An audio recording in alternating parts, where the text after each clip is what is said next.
Hello. Hello. வாழ்க்கைன்னா என்ன மச்சான்? என்ன? வாழ்க்கைன்னா என்ன மாதிரி வாழ்றோம், எப்படி வாழ்றோம்ன்றதுதான் மச்சான் வாழ்க்கைன்னு இருக்கு. சரி. எவனோ என்னமோ சொல்றானுக்காக வாழக்கூடாது மச்சான். நமக்கு பிடிச்சமா நம்ம வாழணும். நமக்கு என்ன தோணுதோ அதுக்கு ஏத்த மாதிரி வாழணும் மச்சான். மச்சான், நேத்து இருந்தவன் இன்னைக்கு இல்லடா. ஹார்ட் அட்டாக்ல இறந்துட்டான்றாங்க, ஆக்சிடென்ட் ஆகி இறந்துட்டான்றாங்க மச்சான். அடுத்த நிமிஷம் நிச்சயம் இல்லாத வாழ்க்கை மச்சான் இது. இதுல இல்ல எனக்கு இவ கோடி பணம் வேணும், நான் இதை சேர்த்து வைக்கணும், நான் இது கட்டணும் அது கட்டணும்னு சொல்லி பணத்தை சேர்த்து வைக்கிறாங்களே, போகும்போது எடுத்துட்டா போறாங்க. நீங்க வார்த்தை இப்ப சம்பளம் போட்டான்னு தெரிஞ்சிருச்சு அதானே. 1000 ரூபாய் போட்டு விடுறேன், சரக்கு வாங்கிட்டு வந்து சேரு. ஓகே மச்சான், ஓகே மச்சான், டான் டான் டான்.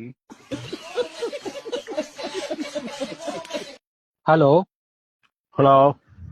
வாழ்க்கைன்னா என்ன மச்சான்? என்ன? வாழ்க்கைன்னா என்ன மாதிரி வாழ்றோம், எப்படி